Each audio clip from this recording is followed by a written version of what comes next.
will put a stop right away.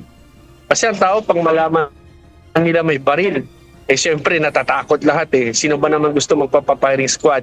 Seryosong suliranin ang katiwalian sa Pilipinas. Batay sa 2023 Corruption Perceptions Index ng Transparency International, isang global movement laban sa katiwalian, 34 out of 100 ang score ng bansa sa public sector perception. 100 ang score ng pinakamalinis sa katiwalian, 0 naman sa pinakatiwali. Pang 115 ang ranking ng Pilipinas sa 180 bansa at teritoryo kung pag-uusapan ay katiwalian. Napakalayo nito sa top 1 at sa bansang Denmark na 90 ang score na isa sa itinuturing na may mahigpit na panuntunan laban sa korupsyon. Kaya para matigil ang malalang suliranin sa katiwalian, inihain ni Zamboanga 1st District Representative Kimmer Olaso ang House Bill No. 11211 o ang Death Penalty for Corruption Act. Isinusulong sa panukala ang pagkakaroon ng parusang kamatayan sa pamamagitan ng firing squad sa mga public official na mapatutunayan ng sandigan bayan na sangkot sa katiwalian,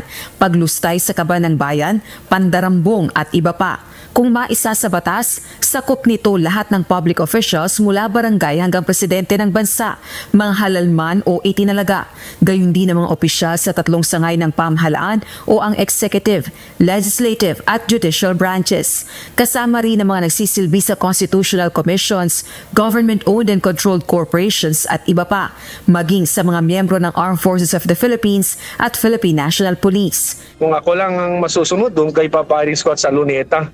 Diba? Para makita ng taong bayan kung sino yung gumagawa ng kalokohan. Nakapaloob naman sa panukala na walang public official, appointed man o elected na maparurusahan hanggat hindi pinagtibay ng Korte Suprema ang conviction.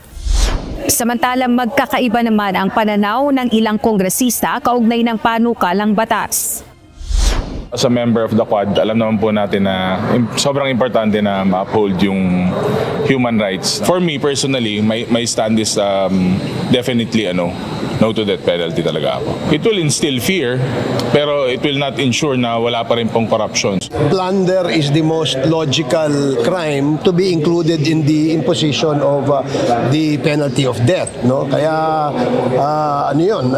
kasi may clear benefit dun sa player o dun sa actor, and of course I think it is one serious step to really send a signal that corruption should not be taken lightly. Sa kasalukuyang Kongreso, nakabinbin pa rin ang ilang panukalang batas na nagsusulong na ibalik ang death penalty bilang capital punishment laban sa heinous crimes, mga sangkot sa iligal na droga at iba pa. Nakatakda na ring tuluyang magtapos sa June 2025 ang 19th Congress. Rosa Licoz, UNTV News and Rescue. Diyos ang aming sandigan, serbisyo publiko ang aming pinahahalagahan.